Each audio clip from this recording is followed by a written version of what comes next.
if you understand how an RO works.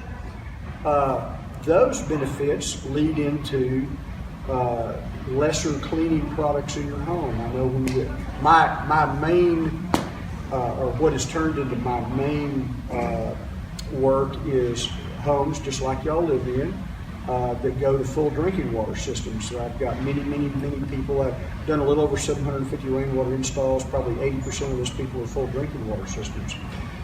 So the first thing I do, we're all kind of used to putting that 1 cup of Tide in the clothes washer.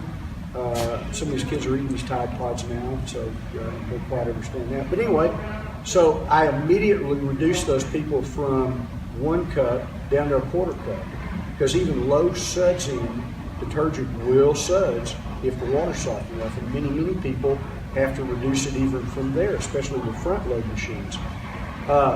So what I'm saying is 75% of what you're spending on cleaning goes away. That includes cleaning the lavatories, the toilets, the showers, everything else. You have to use less and less cleaning products on it. Obviously, that would extend the life of your appliances, your dishwashers, washing machines, water heaters, those things like that. We all here in the state of Texas tend to say hot water heaters, but we're not heating hot water, we're heating water heaters. It doesn't leave any spots for us guys that like our cars and trucks and our boats to be spotless after we wash them off. You can wash them. That's a West Texas term. It's not wash, it's wash. You can wash those trucks and cars and let them drip dry. There won't be any spots on them. So, coming from my medical background, this is one of the things that was a health benefit. Without a show of hands, I'm sure we've got people here that have hypertension, maybe diabetes. There's no sodium in rainwater, so that's a health benefit for those folks, like people like me that have hypertension. Let's see, we already talked about that. One of the other things people don't realize is rainwater is very easily treatable to turn into pure potable water. Unlike giving it to the city and letting them put all kinds of chemicals in it and doing us a favor and selling it back to us, all we have to do is take it and run it through 3 filters in UV light, and you've got pure potable water at that point.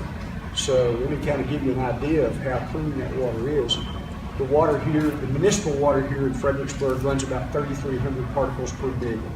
Rainwater untreated is 4 particles per million. So you could literally fill this room with water, freeze it, and you can see through this ice cube. It would be that clear. So it's that good. There's a low cost in distribution.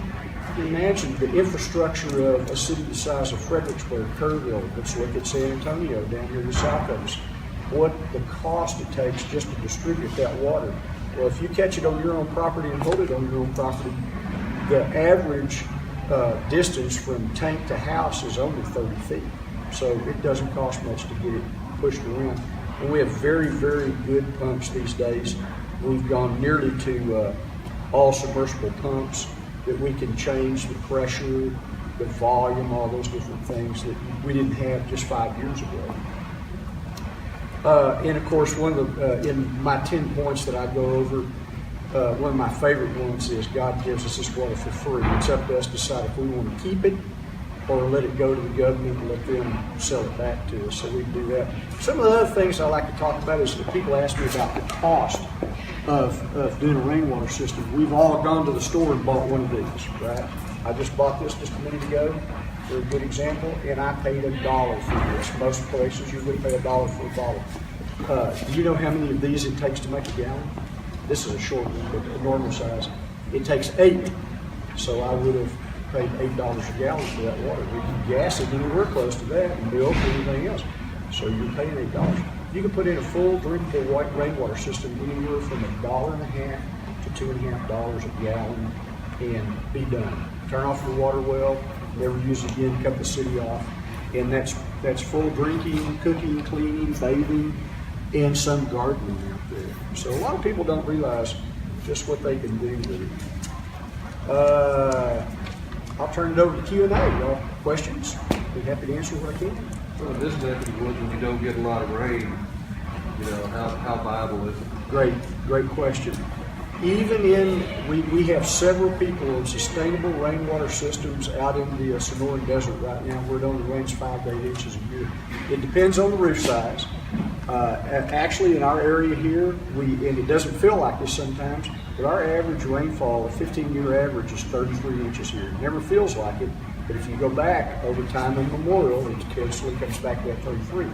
In our calculations, and I have a specific calculation that I'm very lucky. I have a sister who is a mathematical savant and came up with a calculation for me 20 years ago that we've used for 20 years and never have missed. Everybody that we have on full drinking water systems that have the proper size storage have never run out.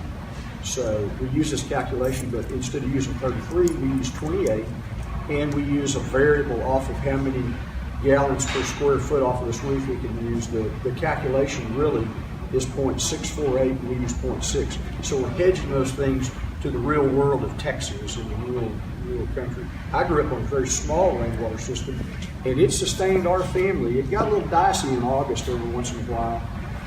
We had a cistern that didn't have a top on it. I always told everybody my first job after I was 6 foot tall was I was the chicken turner. Everybody got chickens? Anybody got chickens?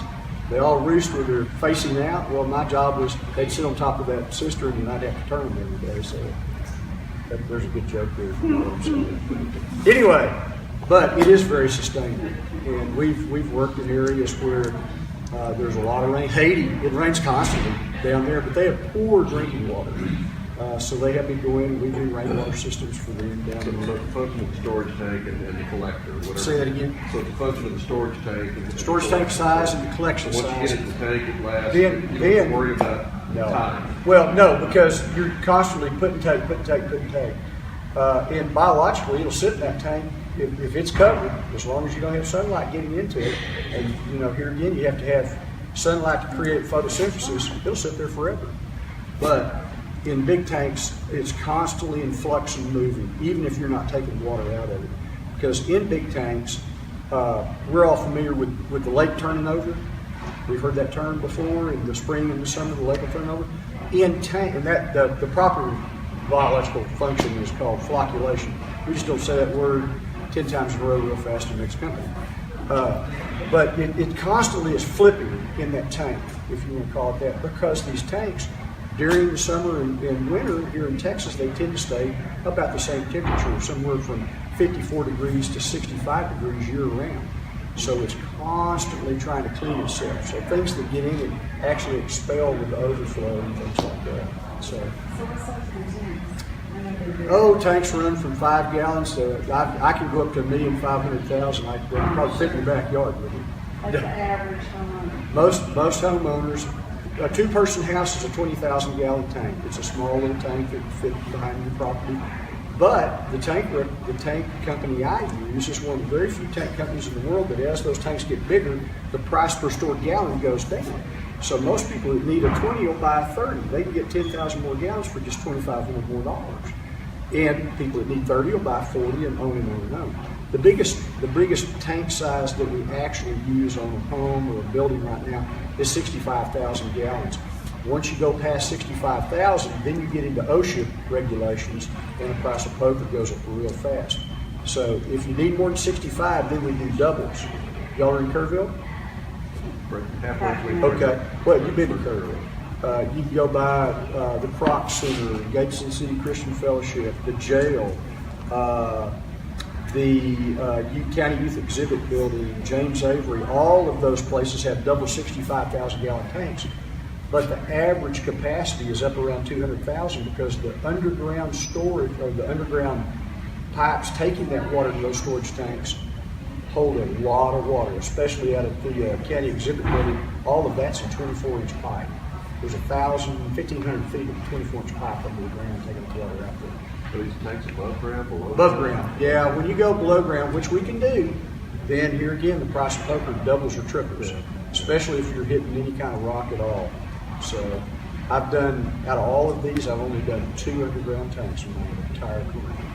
So the other thing I don't like about underground tanks is the chance of contamination in that ground tank goes up when it's in the ground, especially if you get any flooding at all. We try to alleviate that the best we can, but it still goes up. They're going to crack sooner or later, and then you've got to repair them. And once they start to crack, it's like a windshield on your truck. It's not going to stop. So What are they made of then? The tanks I use are corrugated. They're hot dipped galvalume, bolt together with a liner. They have a 20-year warranty. Life expectancy here is 95 years. So our great grandchildren would see these tanks. I've got many of them out that are nearly 20 years old. Look just like the day I put them in. Any questions? Collecting all the water off the roof? Yes. Asphalt roofs? Asphalt roofs don't run into that much anymore, but what we do is we pull a water quality sample and see what we have to do to get the water cleaned up. If you're on an asphalt roof, you're going to have an RO system. Yeah, you're going to have an RO system, but I don't have any of them. Regular shingle roofs are fine as long as they're not older than 15 years old, because they've taken the arsenic out of them, and there's arsenic and something else. Just doesn't come to mind. Asbestos. Yeah, asbestos and arsenic is out of that now. Even the oil products that they're made out of is going to float to the top of that water and expel out of the tank anyway. You're saying that the shingles were manufactured, or anything that's manufactured today is okay. It's okay to use. It's just not going to leach enough to worry about it. One of my favorite professors in biology said the solution to pollution is pollution. So, am I over time?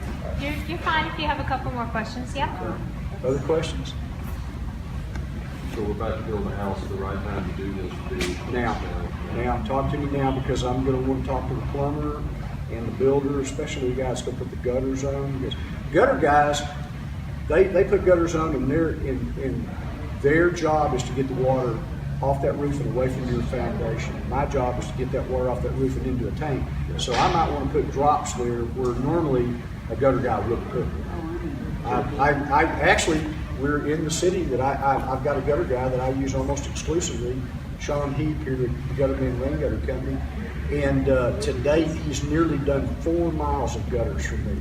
So think about that. Most gutter runs are 20 and 30 feet, 40 feet long, and he's done a bunch of them. So the rough cost of a 65,000 gallons. 65,000 at a home? Ooh. That's too much. Yeah. Yeah, You need 20,000, 30,000, 20,000. So you're going to spend between 25 and 35,000 somewhere. But it's almost the same cost as drilling a water well here right now. But the thing is you're going to have sustainable water. You don't know about water wells right now. We're getting inundated by folks from Houston and California. Our little friends down here, our 2.5 million brothers and sisters down here in San Antonio, they're sucking that water dry down there. And now, and what you're doing now, if you're pulling a permit to drill a water well, really what you're doing is pulling a permit to put a new straw in an old Coca-Cola. They're going to suck it dry sooner or later. We've got many subdivisions that are going dry right now, and that's keeping us busy. Lake Medina was a great example. 2 years ago, we spent all summer down there. Because their water wells, theirs were so bad that they were cratering. So, does everybody know what a cratered water well does? It just falls in. There's no fixing it except drilling it. So, same thing's happening up in Bergheim, between Bulverde and New Braunfels and Bulverde, out in that way. They're losing their water out there. It's crazy. Last question, is there any problems with homeowners associations in these larger cities? I used to, homeowners associations just try to flex their muscles a little bit, but under state and federal law, they can't keep you from doing it. They can bring a little pressure on placement or what it looks like, but usually what I do is I fill out a site plan for them and sit down and talk to them and say, do you really want to do this to these people because they don't have any water already? So. And usually once I get past that first one, then they just say, oh, is it Barry Walt? We already know what he's going to do, it's fine. The Bergheim one is a great example. Boy, they fought me tooth and nail, and finally I pulled the trump card. The trump card was the state law, and I gave it to them, and they immediately approved it. So they can't. Sustainability, both in rainwater and solar. That's my bird dog shaking back there. You can't keep homeowner from putting into either one. Also on solar power systems, I'll talk about it real quick if I've got just a minute. I started that business about 5 years ago down there, And solar has gotten very affordable now. A lot of people like to talk about the ROI. That comes up constantly, and there's several different versions of ROI. One of my favorite.